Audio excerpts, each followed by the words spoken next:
needed. Because he said I'm terrible out of Trail quest actually stable. I don't even know how to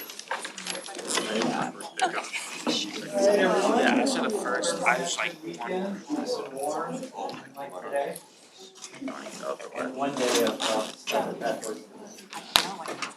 so I debated whether we just jump straight to chapter 7, but I want to make sure I cover one topic in main from chapter 6. You will likely run into this either on the accounting side or the tax side as part of dealing with public companies. So it's called the rate reconciliation. It goes by rate rec, REC. You'll hear people in the tax department talking about, oh, I'm working on the rate rec, and I just want to kind of walk through it so you guys can see what they're doing. Okay.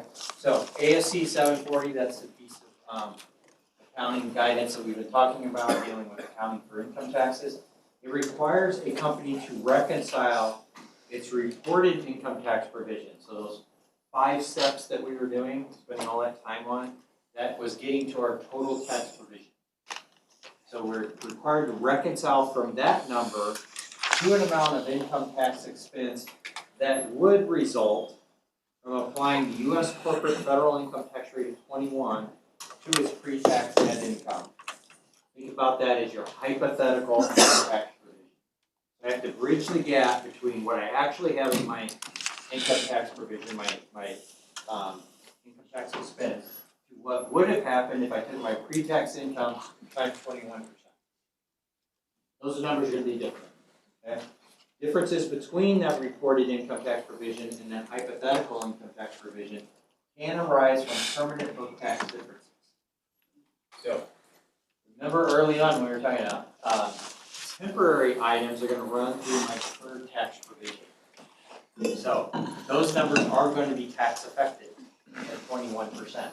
So, they're going to be in my pre-tax income. So, they're not going to be in my rate rec. My permanent tax differences will. Okay?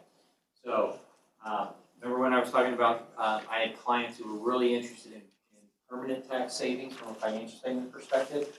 So, they like that permanent reduction in effective tax rate. That won't happen for deferred items or temporary items because those will run through your deferred tax provision.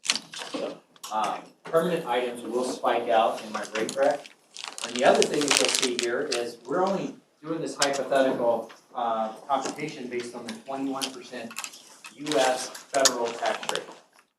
We're ultimately going to be subject to tax. We're going to be subject to income tax in states, all states. I might be in foreign countries. Those rates are different than 21. So those will also have to be spiked out and be measured in my rate reconciliation. Okay, so I got to look for things that are not going to be in my book tax expense, which are going to be my permanent items, and then I got to find out my other jurisdictions in which I'm doing business, which are going to be my non-21% jurisdictions, foreign countries, and all my states that I'm doing business. So this example is Claude here. Plus, example 622, and I'll color comment.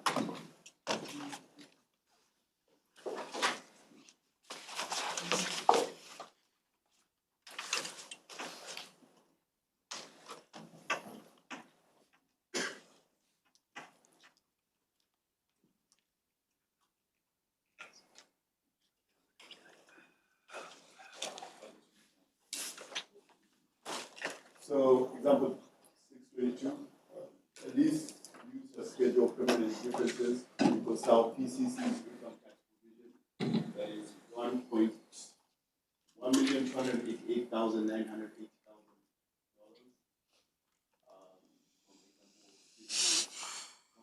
The company's hypothetical income tax provision.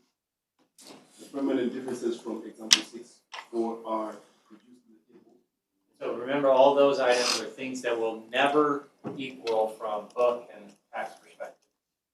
Tax exempt, interest income never taxed, meals not deductible, life insurance premiums not deductible, dividends received deduction not expense for accounting purposes because it doesn't exist in the accounting. Okay. No, that's right. Okay, So with the table with the permanent differences and the favorable differences, favorable/unfavorable. So PCC's pre-tax net income from continuing operations in 2024 is $6,107,000. That is from Exhibit 610. And so what is PCC's hypothetical income tax provision? The answer would be $1,284,570 computed as $6,117,000 times 21%. So that's a simple computation. You just take your pre-tax net income and multiply it by 21. And what the guidance is trying to say is that's reasonable for a user of the financial statements to say, well, why isn't that your tax expense? And we know it's not because there's a lot of other things going on. Bridge that gap, reconcile that difference. So what is PCC's effective tax rate? And you have to remember that only permanent differences impact the company's effective tax rate. So the answer would be 21.07% computed as 1,288,980 divided by 6,117,000.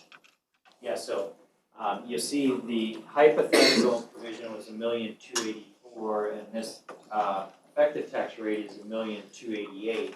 So, and I've got an ETR of 21.07%, so I drifted up slightly above the corporate tax rate.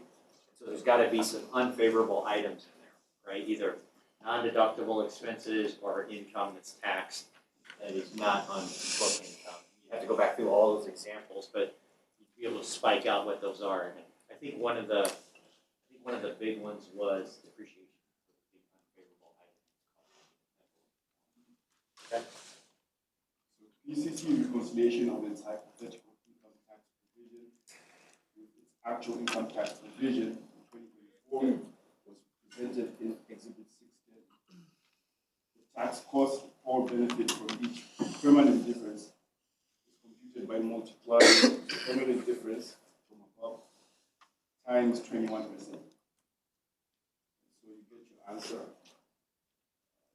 So that first line item is your hypothetical tax expense that you computed earlier. Just take pre-tax income times 21.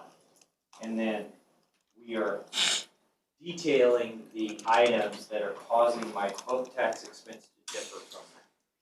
And those are going to be the permanent items here, tax effective. And that's going to get me to my $1,288,000, which is actually my actual tax provision. And so what this is showing is this is a domestic company that doesn't have any state tax liability. Extremely rare, most state taxable income, or you're doing business in some state and you're taxable. But that's the reason that the only reconciling items here are permanent tax items. I could have some noise in there if I was doing international exchange rates, and if I had some state tax at different exchange rates. Okay, perfect. Thank you. So here is the actual footnote from the financial statements that take that same information. And so it's showing the pre-tax income of 6.117 and multiplying that times 21, this is getting that hypothetical. And then this is my components of what we booked in those prior examples last week. And so I have my current provision, my deferred provision, that's my $1,288,000, and then these are the items that I just detailed out that were drivers reconciling the hypothetical rate with the hypothetical tax provision, the actual tax provision. So this is just a footnote disclosure. It's to help readers of the financial statements understand why isn't this company paying tax at 21. They have tax exempt income, which is not subject to tax, and then they have some two non-deductible expenses, and then a deduction for dividends received deduction that doesn't exist. You can quibble whether the average reader of the financial statements understands any of this, but it is at least additional information on this that allows you to. I wanted you to kind of see what a rate reconciliation is. If you're I would joke if you have a large multinational and you're in 50 different countries, what if you're in 50 different states? This gets really, really hard. It's not something you're gonna whip out and now it's going on public financial statements for your rate reconciliation. You're gonna have it and it's not gonna foot and you're gonna have to work on it and work on it and work on it, so, it's just something that somebody's, it's gonna fall on, some portion of the team's, responsibility. Okay, so we're done with tax accounting. Now, tax accounting is very, very important, obviously. I want to go to chapter 7.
Sorry about that. Okay, so hopefully chapter 7 is pulled up. Okay, so the title of this is non-liquidating distribution. Okay, so these are distributions from the corporation to its owner. Non-liquidating just means the corporation does not go away, part of the liquidation, or part of the distribution side. If it were to go away, that would be a liquidation of the corporation. We're going to cover that subsequent weeks at the tail end when we dissolve the corporation.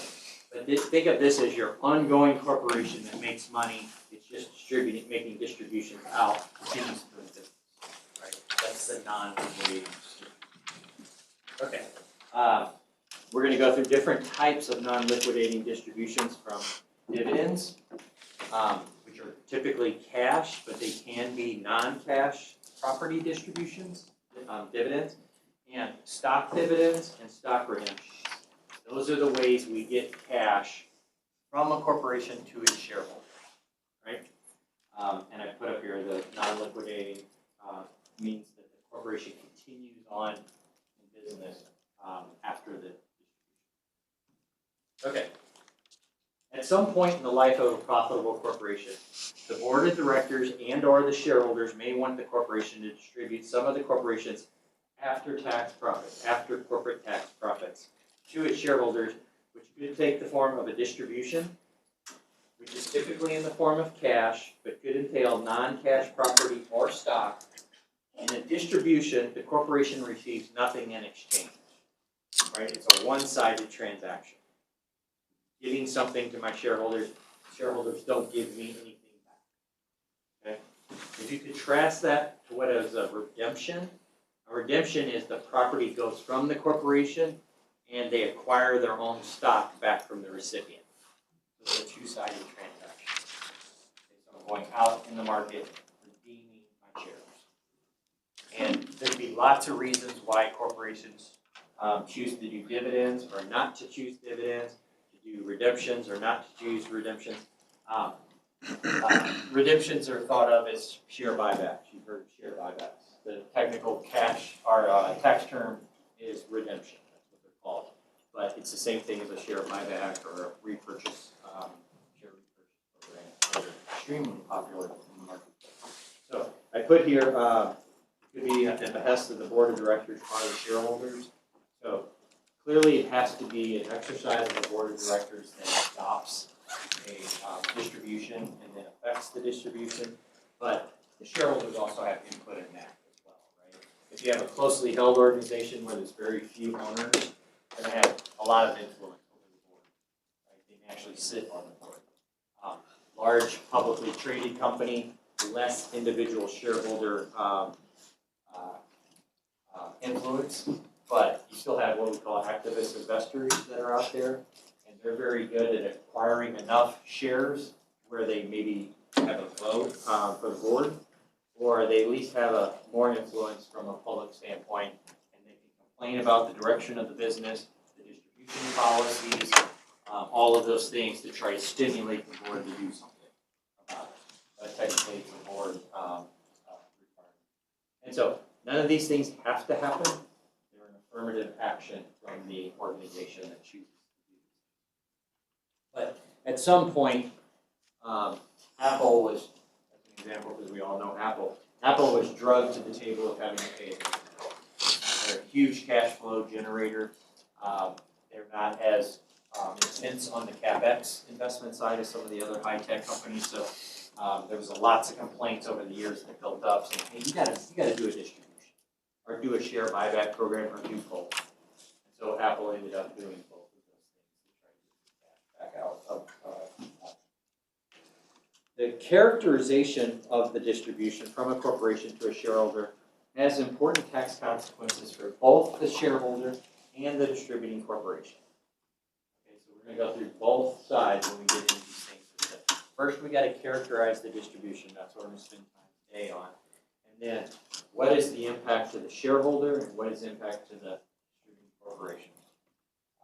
The tax law characterizes a distribution as a dividend. If that happens, the corporation is not allowed to deduct the dividend. Right? So when we compute our taxable income, not at one point do we talk about a deduction for a dividend. Right? Dividends come out of after-tax earnings. They're not deductible in a writing after tax. The shareholder must nonetheless include the dividend income and taxable income of the shareholder.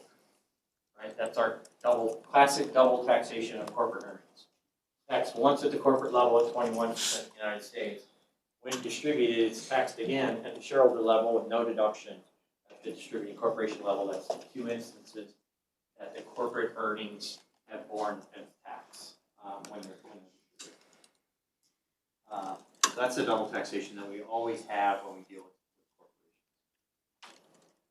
corporations. Structuring distributions to shareholders who work for the corporation as compensation. So in a closely held situation, many times some of those shareholders work for the corporation.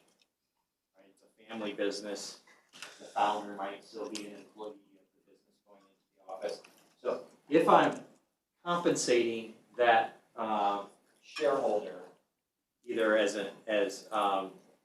salary for their services, or it could be rent or interest in case of a corporation leasing or borrowing from a closely held shareholder or a closely owned corporation.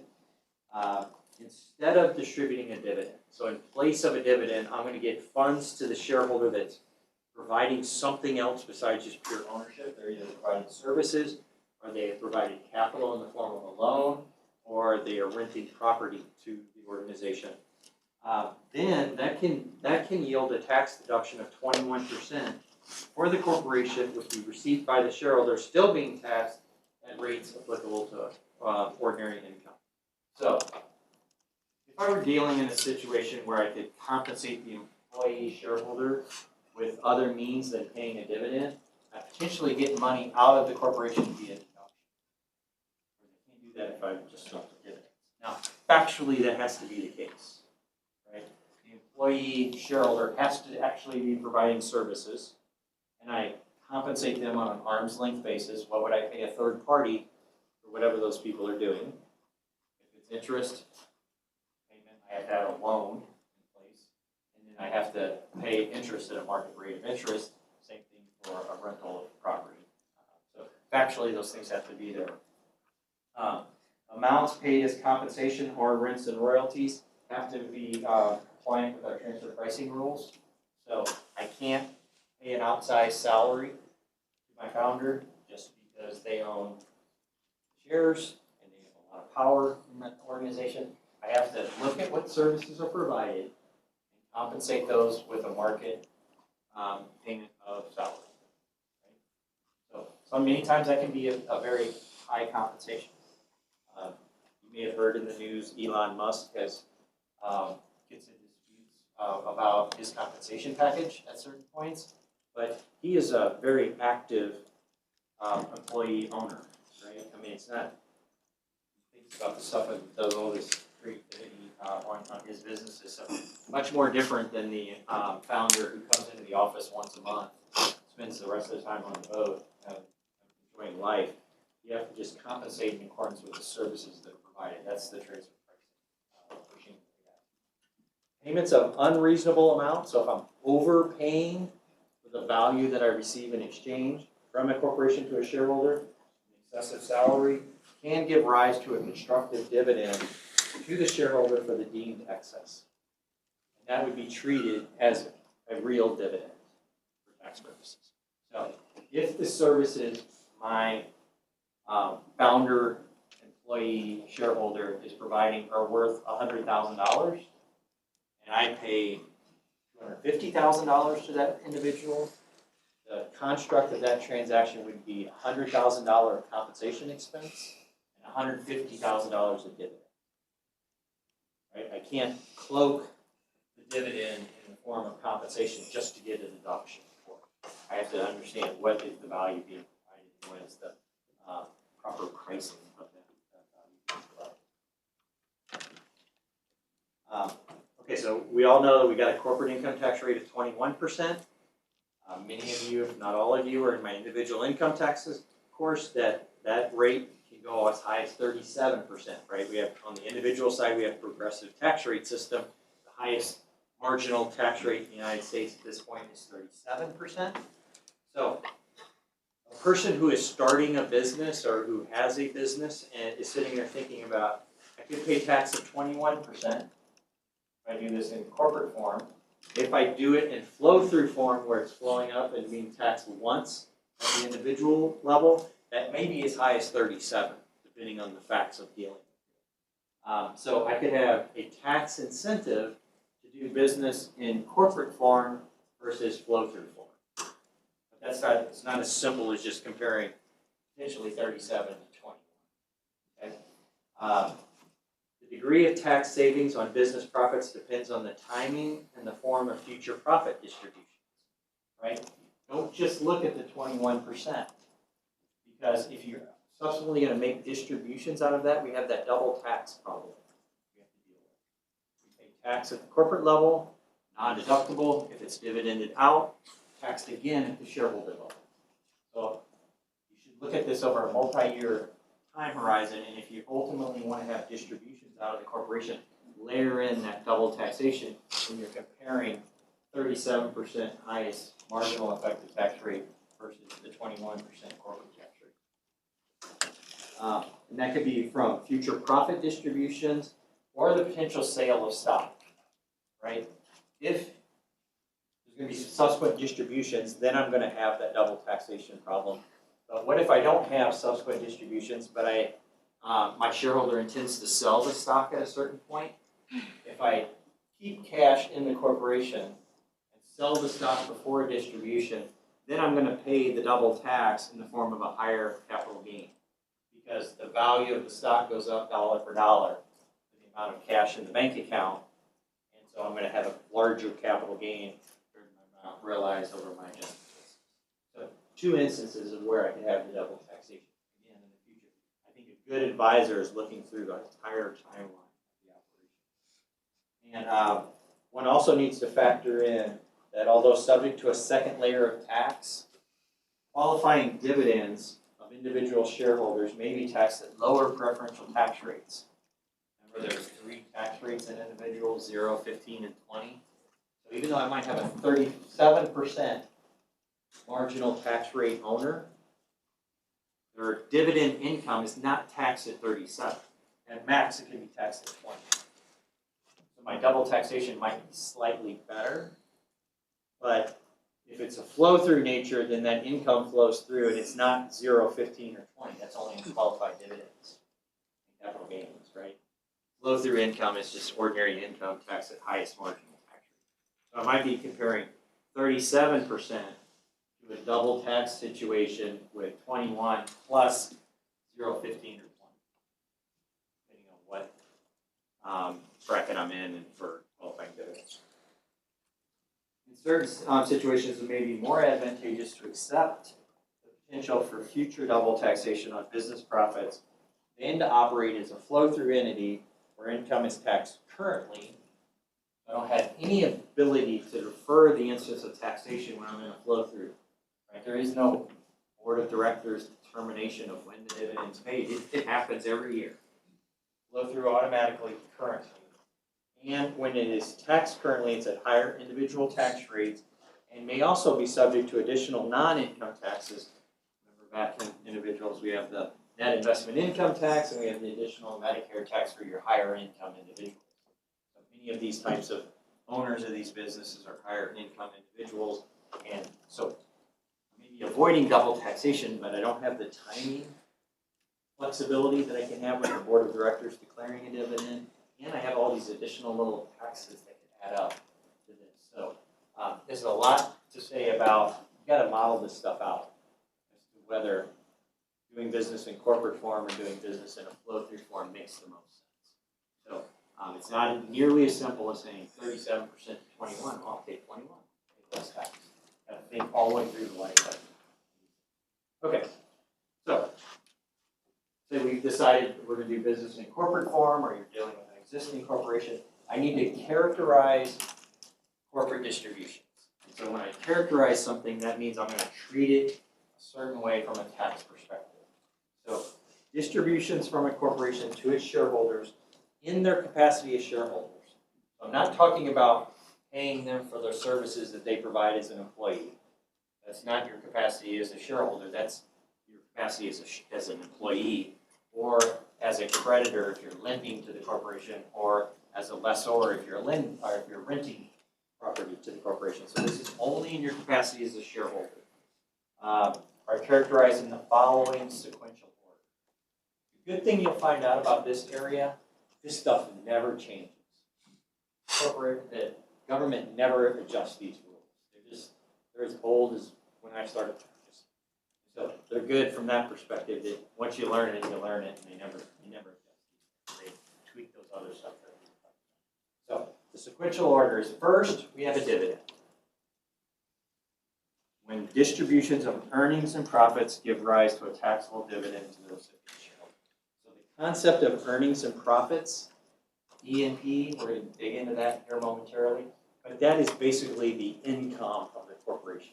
It's not retained earnings, because it's not exactly the same as financial accounting, but it's close enough to kind of wrap your mind around it. Earnings and profits, what has the business earned? When I make a distribution, it comes out of those funds first, causing that distribution to be characterized as a dividend. Okay? So if I do not make money in the corporation, I can't have earnings and profits. I cannot pay a dividend. Okay? But first it comes out as earnings and profits, and it becomes a dividend to the extent of that amount. To the extent I exceed the amount of my earnings and profits, now I have what is called a return of capital distribution. That is very similar to your adjusted basis when we had a property disposition. Remember, we had amount realized less adjusted basis gain or loss. That basis, that's this number. That's your basis in the stock. That's your investment in the stock. So first I get earnings out. If I exceed the amount of earnings for my distribution exceeds the amount of my earnings, then I dip into my basis in that asset. That's a return of capital, but not so distributions in excess of earnings and profits, but not in excess of tax basis to the shareholder, as in the distributing corporation stocks, give rise to a non-taxable return of capital to the recipient shareholder. Just like when I do a property disposition, I don't pay tax on my basis, right? That reduces my amount realized. Similar concept here. First I get my money back that I put into the organization. That's my return. Yes, right. So earnings and profit, is it the IRS version of distributable profit? It's very similar to that. It's very similar to that. It's a defined term though, earnings and profits, and we'll talk about how it's computed in a moment. But it is your distributable profits. You have made money, so the business now has earnings that it can now distribute to its shareholders. So yeah, distributable profits, net income, think of all those things, but technically from a tax perspective, it is earnings and profits. That's the number. Similar in concept. Okay, what if my distribution exceeds the amount of earnings and profits? Exceeds my tax basis in the stock of the distributing corporation. Now I have a capital gain. There's no other place for it to go. Either I got earnings that the business made, I got what I put into the organization, the investment. Everything else has to be a capital gain. Okay? And it goes through that sequentially. I exhaust the first one before I get to the second one. It has to be exhausted before I go to the third. But you have principles you want to live by. There's few in the tax world, but it's always these sequential steps for a distribution from a corporation. This is how I characterize that distribution. So when someone says, oh, they're going to make a dividend, be careful what they're saying. If that's not a tax person, they may just be talking about the amount distributed. You want to make sure, do they have earnings and profits to support the dividend? If not, you might dip into the second bucket here and have a return of capital, which is technically not a dividend. Okay, let's do some examples. 7-1 is Eva.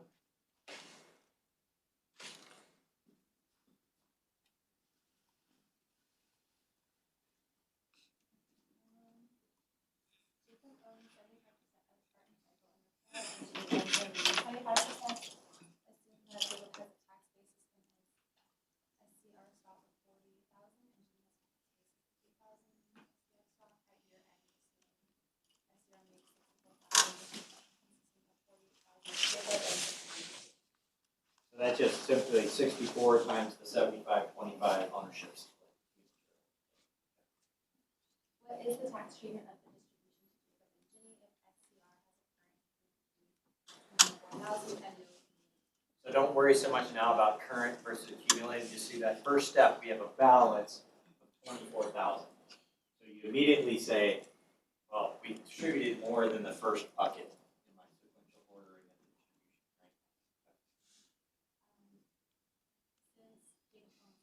distribution, right? Since dividend for him, and then 30,000 of his, like his 48,000 distribution, the remaining 30,000 is non-taxable capital. Yeah, so I just put over here the first and second, so that's the sequential ordering of that. So Jacob, it gets 48,000 total, and the amount of the dividend is his share of the E&P, right? So he is a 75% owner of that 24,000, so 18,000 is the dividend to him, and then the 30,000 has to be a return of capital. I always have to equal the amount distributed, right?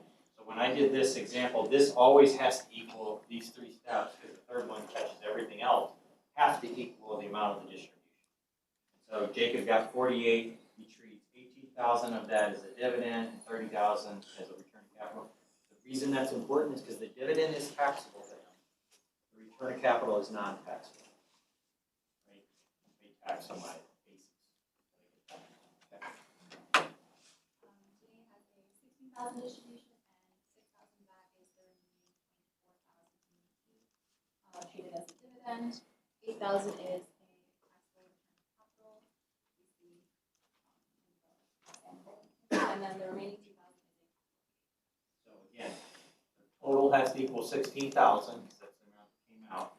6,000 taxable as a dividend, 0, 15, or 20 in the individual ordinary income, ordinary dividend tax rate. And then for facts, it was just 8,000 capital, so she gets 8,000 out net. Her distribution exceeded the first two categories, so she got 2,000 in capital gain. She's also taxed at 0.15.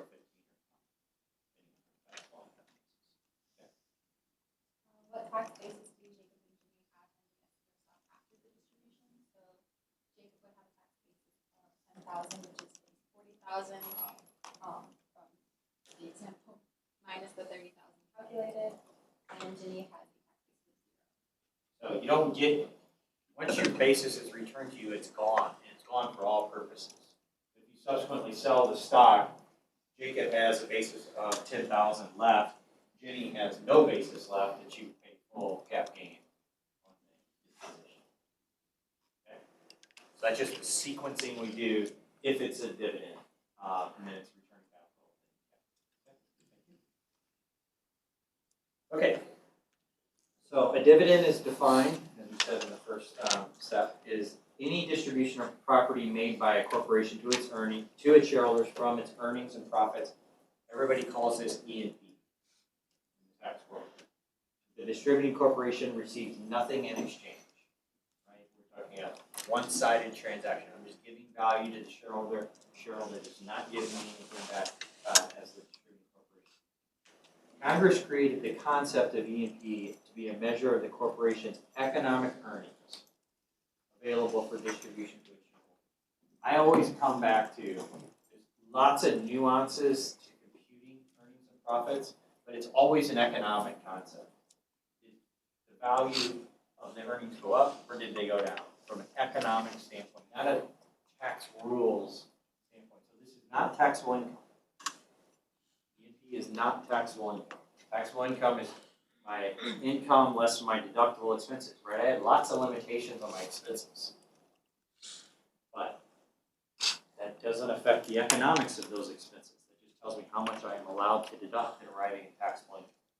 This is trying to measure how much economic value could I distribute to my shareholders. That's earnings. Kind of going back to like the flow-through entities versus like the C corporations. How much do you see that since like the tax rate for corporate's been reduced to 21%? How much does that change for like REITs or more like energy like MLPs? Like how much is it? I know I asked something like that in the last class, and we talked about it in the. You said you talked about it in this class. Yeah, so it has changed it a lot because it used to be pre-Trump 1.0, the corporate tax rate was 35. Right. So you had 37 and 35 top individual bracket and corporate rate. Not much difference. So it's like, is 2% really going to move the needle for you? But 37 to 21 is a big difference, right? And that's going to get more eyes looking at that thing. So yes, it has changed a lot of that thinking, but you have to think through what is the distribution policy. That's those first couple slides. Because if you're planning to be profitable and make distributions, now you're stepping into double taxation. So it's not really 21. That's the first part. Right. You're making distributions, and you got to add on all the other stuff depending on who your owners are and those types of things. So it is a modeling exercise. And the good thing you have now is that the brackets from a U.S. tax perspective are now, quote, permanent under the One Big Beautiful Bill Act. They will adjust annually for the amount of income in those brackets, but the rates of the tax brackets don't change. And it's, quote, permanent because Congress will have to affirmatively change the law for it to ever change. So I think whether one side of that equation that you're trying to compare and contrast against is not permanent, that makes people nervous as well. It's like, okay, am I going to make this decision based on a temporary law, if you will? That's going to make people more nervous. Now, at least they know now they're going to get the votes to be able to change. So it's a very complicated exercise. What business you're in, how much income, and what is the plan to do with the cash?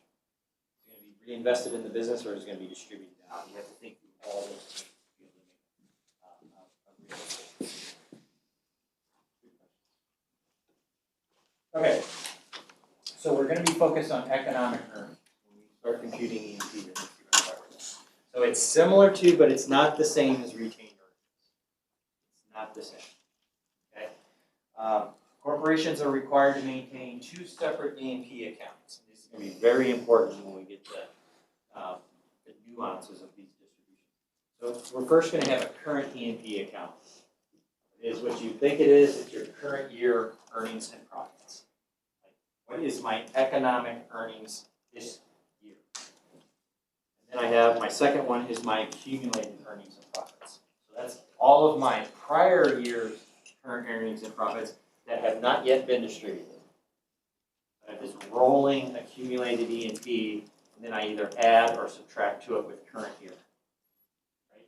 So I don't have any current E&P the stroke of January 1st for a calendar year taxpayer because they're starting brand new on their current E&P. Whatever they made last year that wasn't distributed got added into their accumulated E&P. An accumulated E&P can be a number of 100 years for an old corporation. So that's going to be important because we're going to have differences whether one is positive and one is negative. Both are negative or both are positive. So corporations compute their current E&P each year by beginning with taxable income and making specific adjustments. So we do start with taxable income. And the adjustments we're going to start making to that is to try to get to an economic income. Concept of earnings and profits. Current E&P not distributed is added to the balance of accumulated E&P coming into that year. It becomes your accumulated E&P going into the following. Dividends reduce E&P. So that first step, we make a distribution, and if it comes out of E&P, then it reduces your balance in E&P, obviously. But it cannot produce a deficit in E&P. So there's a difference between reducing a positive balance of E&P, but it's still being positive, what's left. The only way to get a deficit in E&P, i.e. go below zero, is to actually lose money.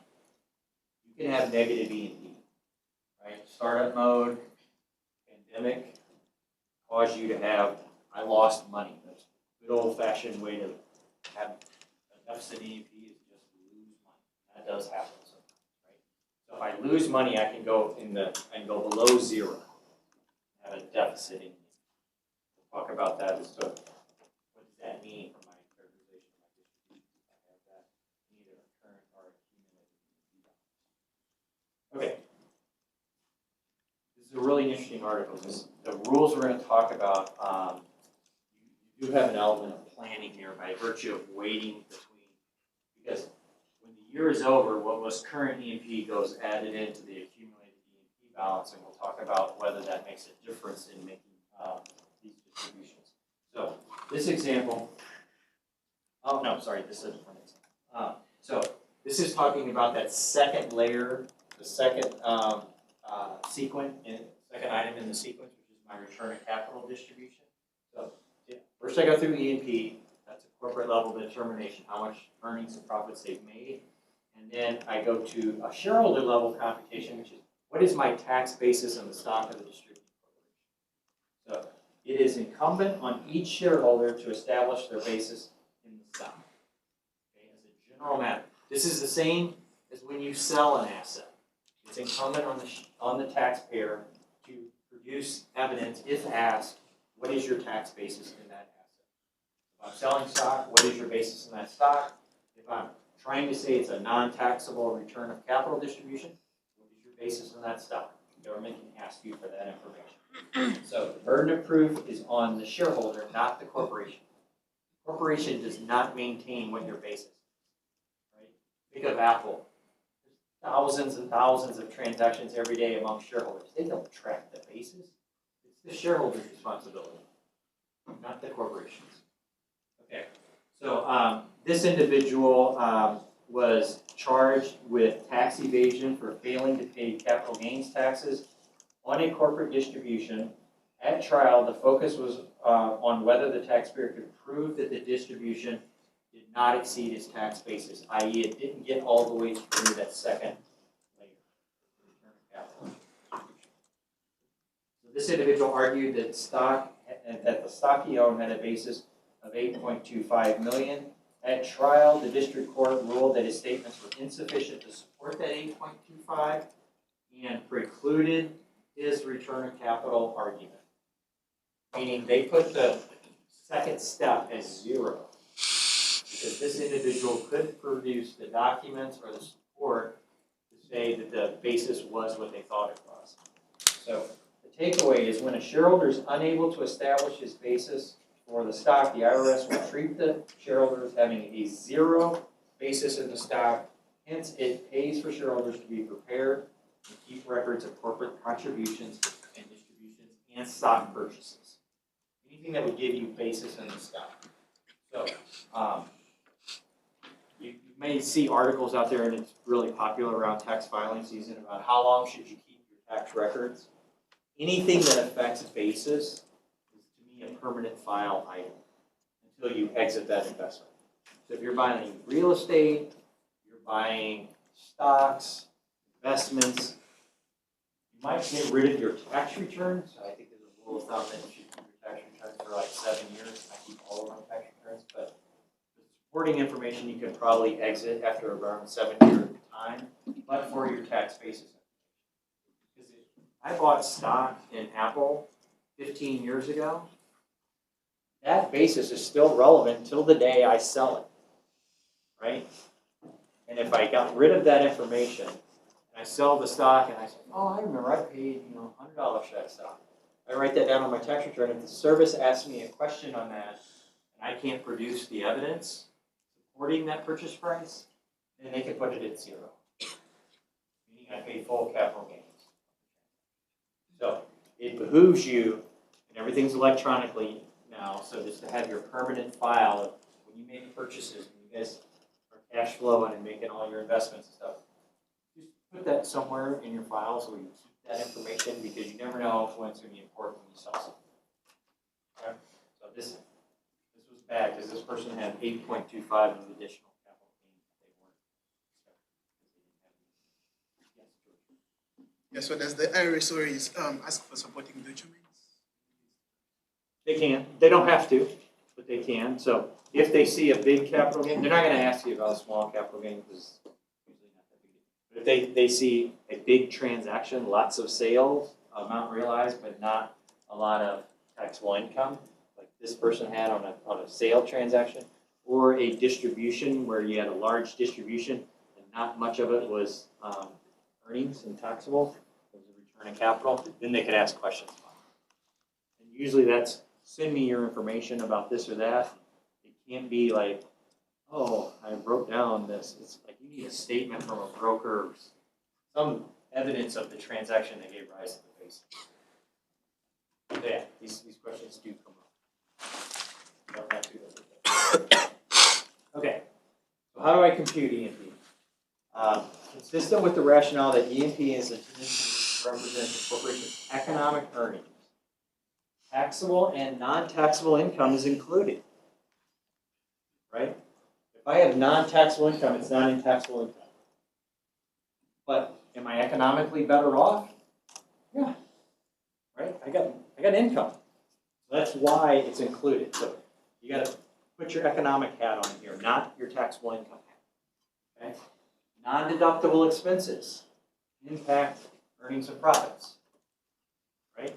If I have an expense that the government says is non-deductible, like I always mention, the government doesn't want to subsidize that expense. They just choose not to allow a deduction for that. I still pay the expense, so am I economically worse off? Yes, because the money went out the door, right? So it is an E&P deduction. So that's where you got to kind of like rewire your brain. If you're in the E&P world, you start with taxable income, but you add in non-taxable earnings, and you deduct non-deductible expenses because you're looking at the economics. What came in and what left. I'm looking at cash/economics. Okay?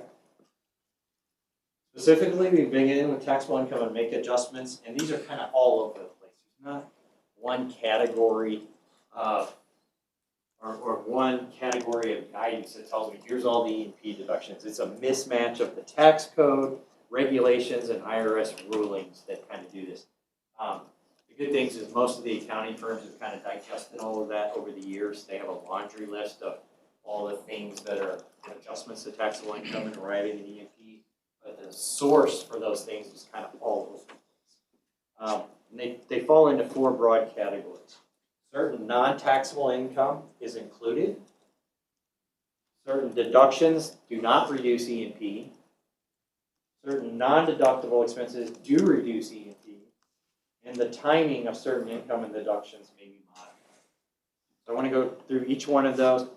Exhibit 7.1 of the textbook provides a nice summary of common adjustments to taxable income to arrive at earnings. So, non-taxable income that is nonetheless included in E&P. So think of tax exempt income, municipal bond interest income, right? We know municipal bond interest is not taxable, but am I economically better off by receiving that interest income? Absolutely, right? I got cash. Life insurance proceeds on key employees, we haven't spent much time on, but if corporations sometimes take out life insurance on key management people, obviously the CEO, to the extent they collect on that life insurance proceeds, that's not taxable income. Are you economically better off by receiving life insurance proceeds? Yes, got cash, right? So those are items that are recognized that result in economic income that can be distributed to shareholders. That's the reason why we're counting this, is we're looking at what can you distribute to shareholders. I'm interested in your economic ability to do so, not your taxable income. Okay? So 17, Logan.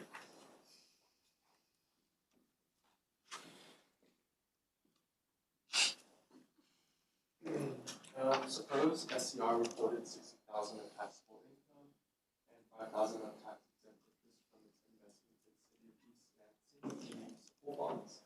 What is SCR's current E&P?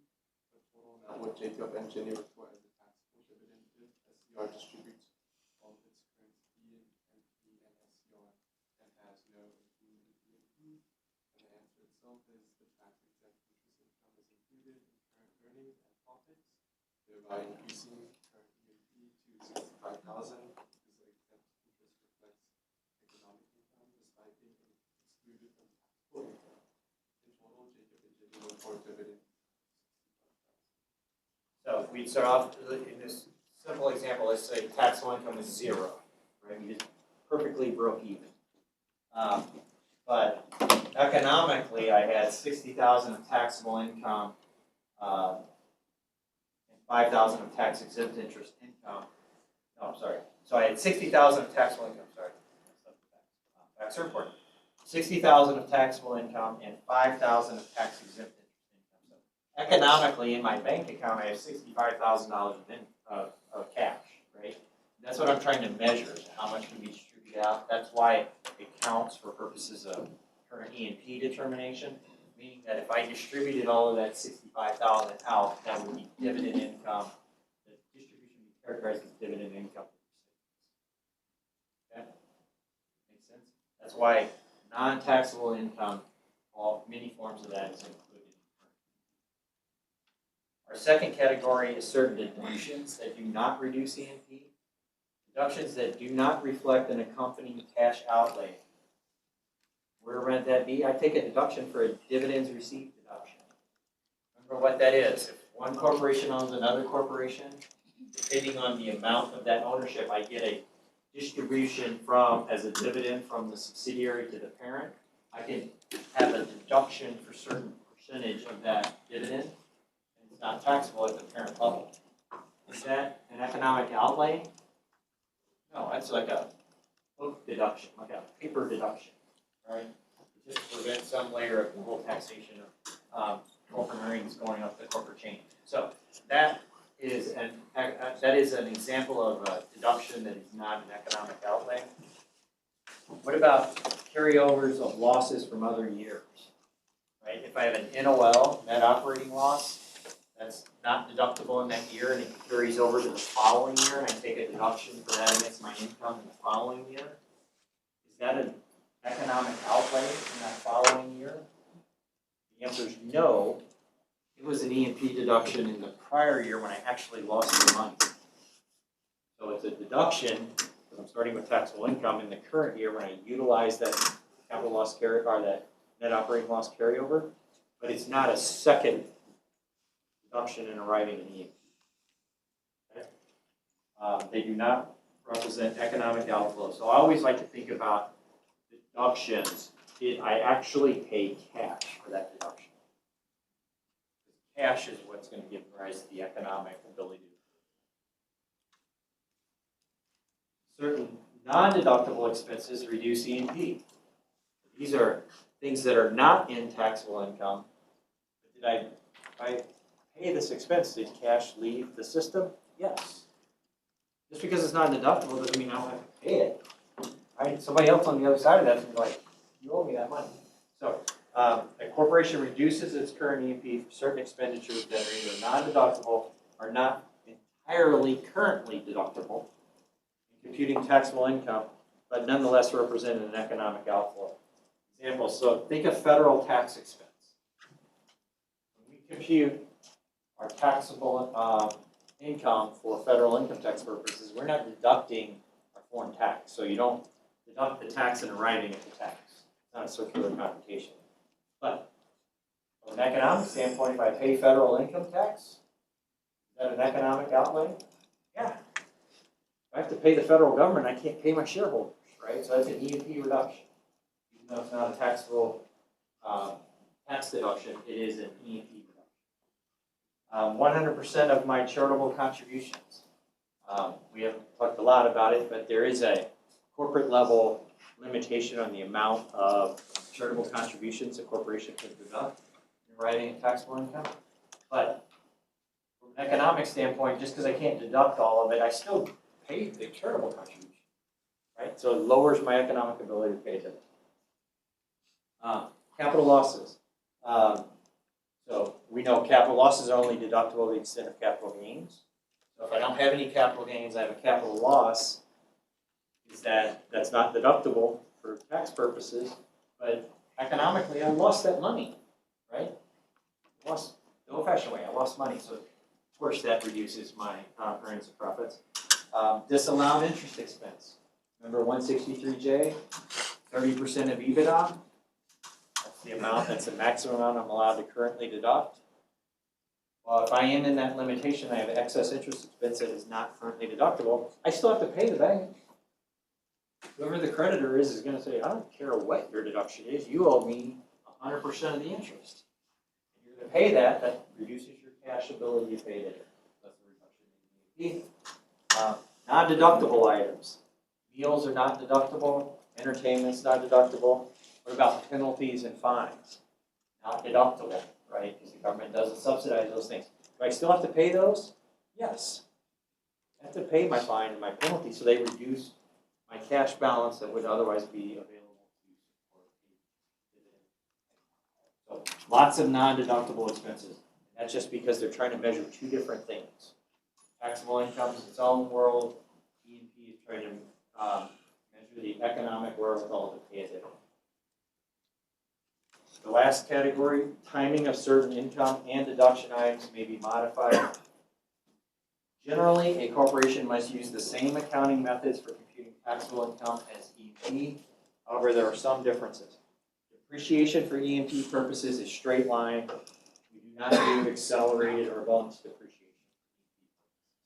So remember, taxable income, we got a bunch of accelerated depreciation deductions. We got bonus depreciation, makers, all that stuff is front-loading depreciation deduction.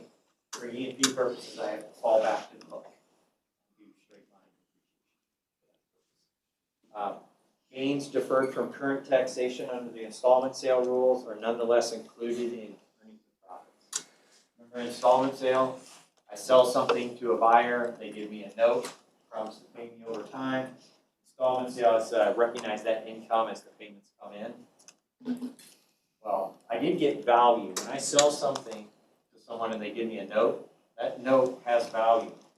So economically, I get all the value day one. I sell it because technically I can distribute the note receivable to my shareholders if I want. I'm not going to want that note receivable, but it is value that can support a distribution. Just for fourth, like are we reducing it or are we increasing the ENP? For This last one, the last one, the installment sale, you are increasing E&P. Because not value, right? It's not cash, but you'll see when we could make distributions of non-cash property. I just need value to be able to distribute. So let's say I sold a piece of machinery for a note receivable. I could have distributed the piece of machinery to the shareholder. They're probably not going to want it. They're probably going to want cash, but I could distribute that. Or I could exchange it for a note receivable, same value, and I could have distributed the note receivable. So I think you just got to get like in your mind of thinking about what economically can support the distribution of value to the shareholders. So that would be an increase, even though my taxable income comes in over time. Okay, 7.3, first part, Marissa. So this year, SCR reported taxable income of $10,000 and paid federal income taxes of $2,100. They're also reporting the following items of income expenses.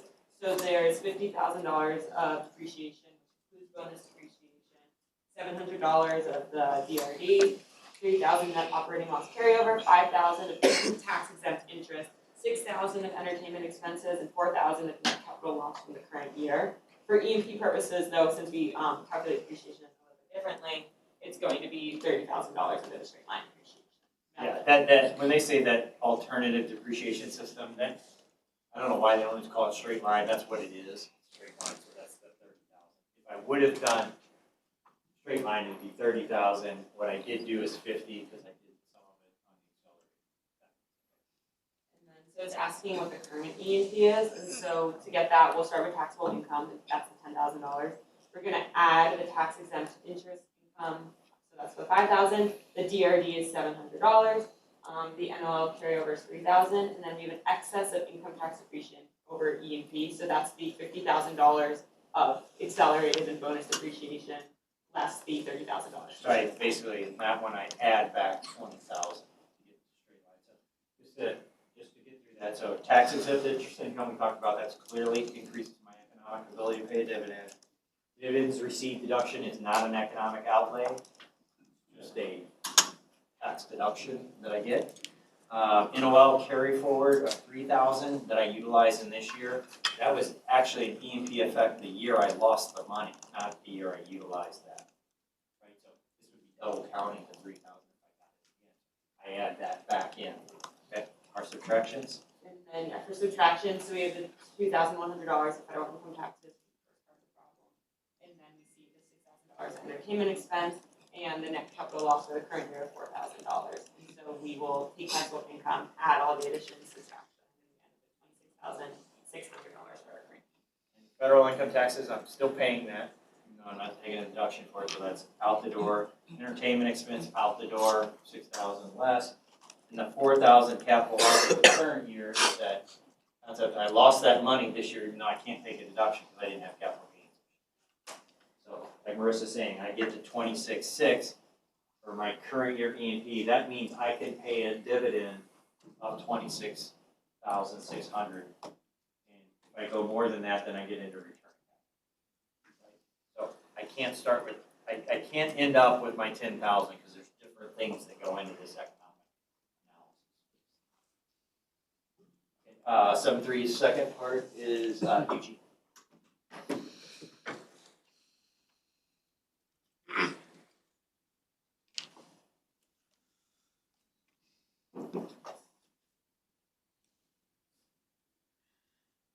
So for the first what if, it says, assume that for taxable income purposes, SCR also includes tax deferred gain of $100,000 as a result of S-1031 like-kind exchange and deferred $75,000 gain from installment sales during the year. What is SCR's current E&P under these circumstances? And the current E&P would equal $101,600. We get this by adding the $26,600 with the $75,000. And deferred gains from the S-1031 exchanges are not included in the computation of current E&P. Let me fudge you there. So that 1031, that was our like-kind exchanges. Remember that was real estate exchanges for like-kind real estate. And I can defer the gain on that. So the reason I would, because you can't memorize these rules. You just got to think about like, should that give rise to an E&P adjustment? Right? It wasn't taxable, but should it increase or decrease E&P?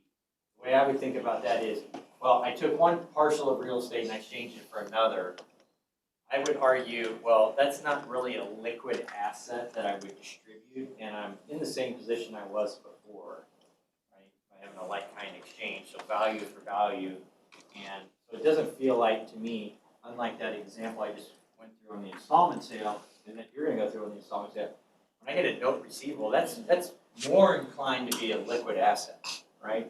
Because I could find a financial institution that would buy that note receivable. Like on a discount a little bit, but I could find that, whereas finding a buyer for real estate might be easier said than done, depending on what type of real estate that is. So that's why in my mind, I would say like-kind exchange makes sense, not an E&P adjustment, but what you're gonna tell me now is the installment sale is. Yeah, so the realized gain from the current year installment sales, it is included in the current EAP. And in future years, SCR will compute the current EAP by reducing taxable income by any gain included in taxable income from the prior year installment sale. So that's saying, when I get to the following year, I already took the entire balance of the gain on the installment sale transaction into E&P. So when taxable income goes up in the future years as I'm collecting on that note, I've already counted it, I can't count it again. I need to be tracking that and reducing it out. So the second what if is, assume the original fact, except that SCR also reported a $50,000 net capital loss for the current year, rather than a $4,000 loss. What is SCR's current E&P under these circumstances? And the current E&P would be negative $19,400, and we get this by adding $26,600 with $4,000 and subtracting $50,000. So that math to me is a little convoluted, right? They already had 4,000 in the prior example. We had down here at the bottom, 4,000 for a capital loss carry forward.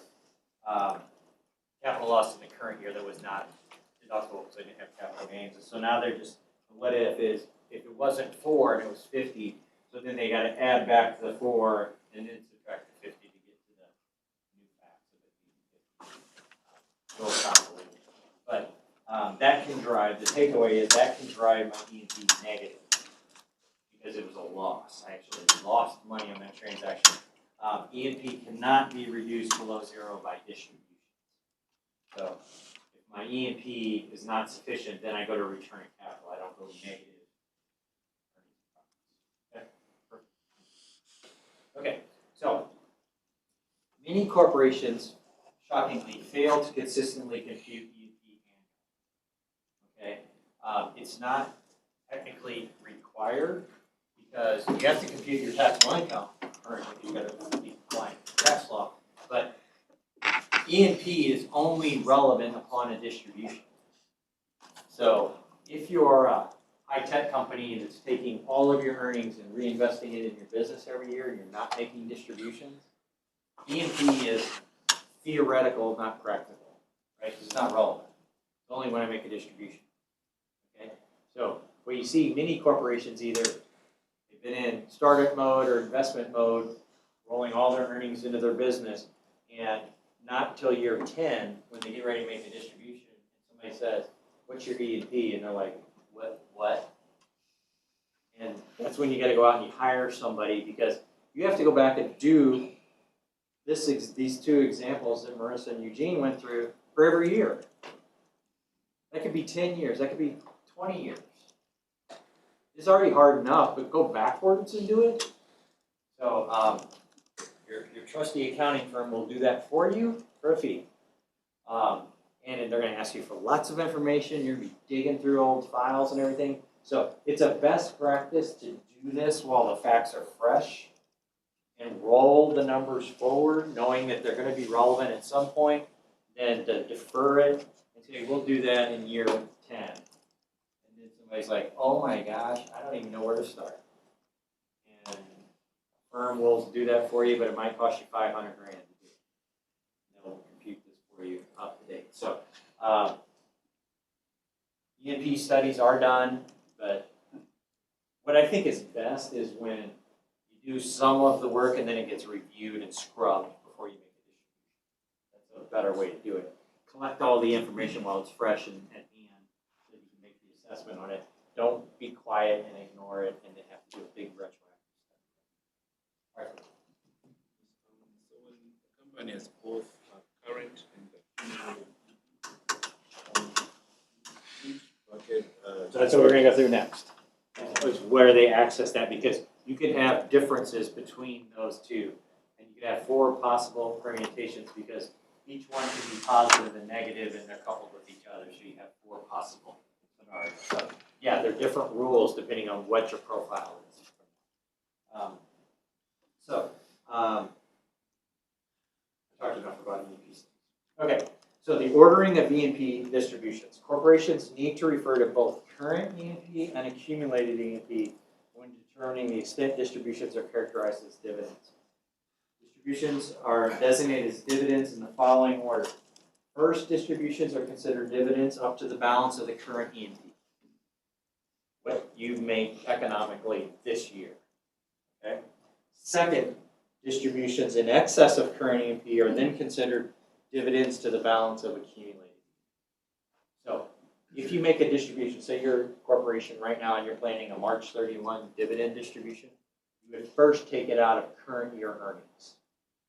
Now, you don't know what those are because the year's not over. It's your calendar year. You got 9 more months to figure that out what that is. But that will depend on how the next 9 months go. First 3 months and the last 9 months for the shareholder's characterization of that distribution. Okay? The good thing is you don't have to report to them until the end of the year. And you'll know what that number is.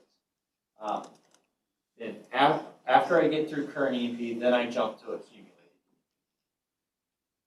Okay? So, to Arthur's point, I could have the ordering rules.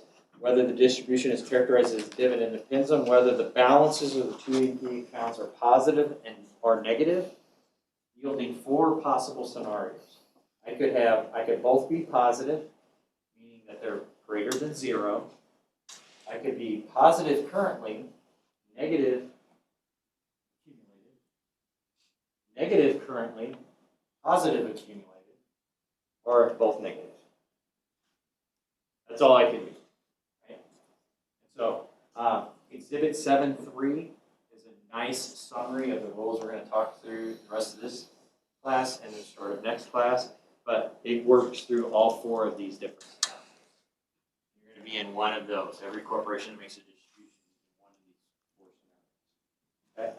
So, the first one will take positive and positive. So, I've just always made money. I made money in the past, and my accumulated is positive, and I'm making money this year. Great place to be. The only nuance in this situation, remember we talked about distributions first come out of current. Okay?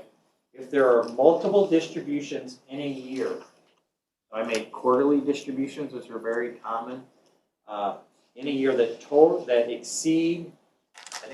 exceed the current year's E&P, the amount distributed from current E&P is allocated pro rata to each distribution. So it's not first come, first served until it's exhausted, and then I go to accumulated. It's just each distribution in the current year gets its pro rata share of current E&P. Okay. The amount distributed in excess of current E&P then comes from accumulated E&P, and there it is chronological order.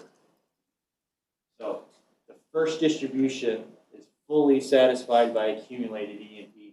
The second distribution only starts participating in accumulated E&P to the extent there's some left after the first distribution. This is the only thing you need to know in the first scenario. Why does it matter? Like, if you're running through the current E&P, no matter what, why do they care about allocating? You'll see in what these share? examples because they try to draw it out. Because let's say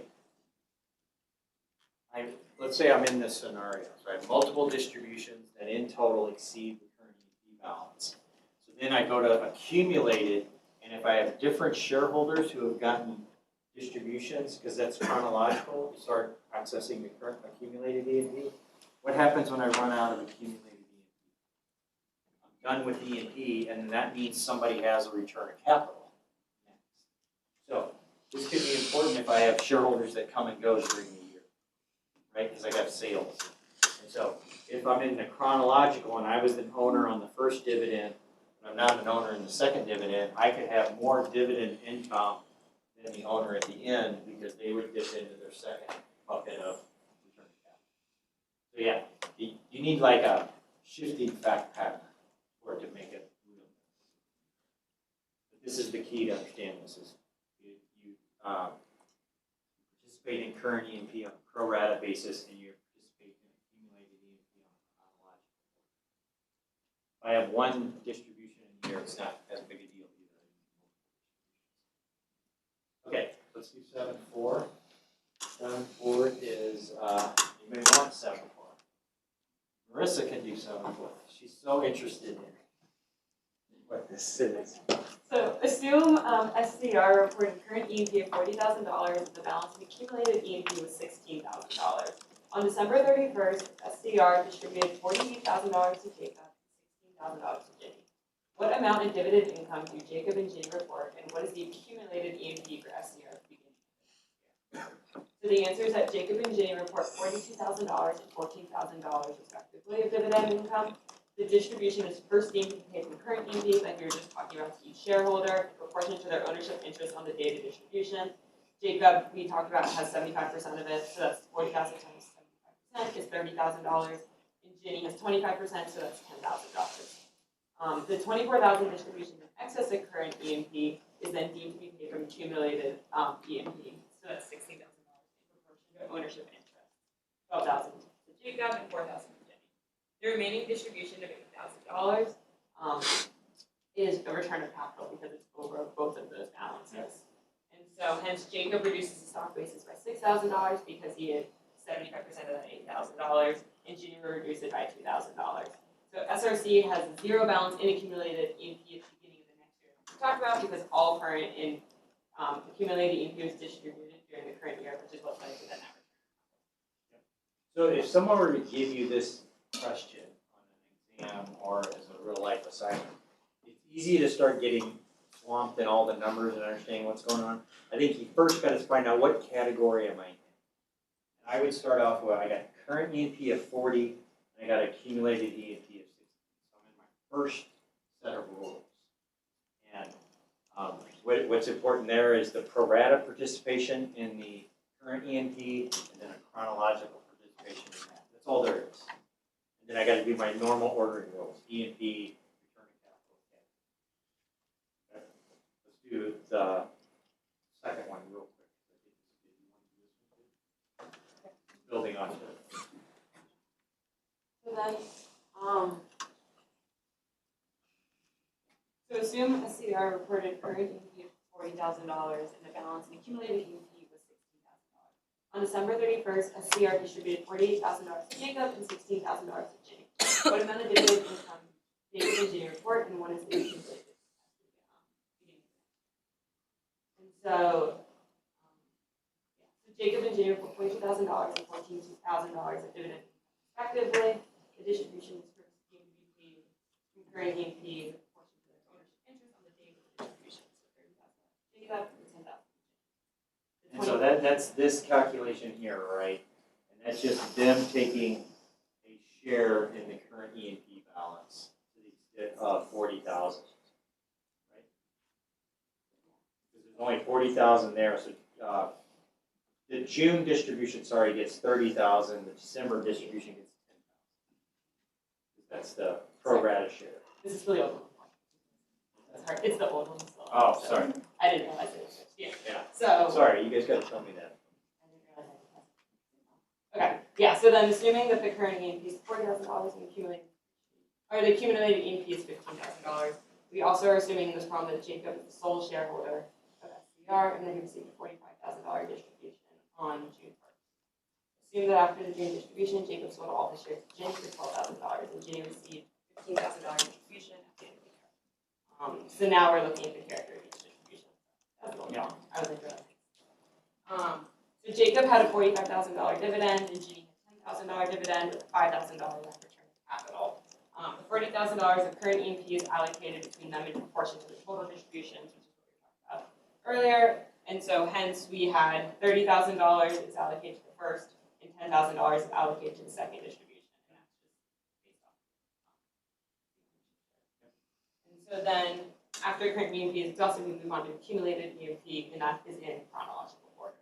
So that's like based off. So the June distribution, whoever got that got all of the accumulated EEP here. Why that's important is because it's then none of it's available to support the December distribution.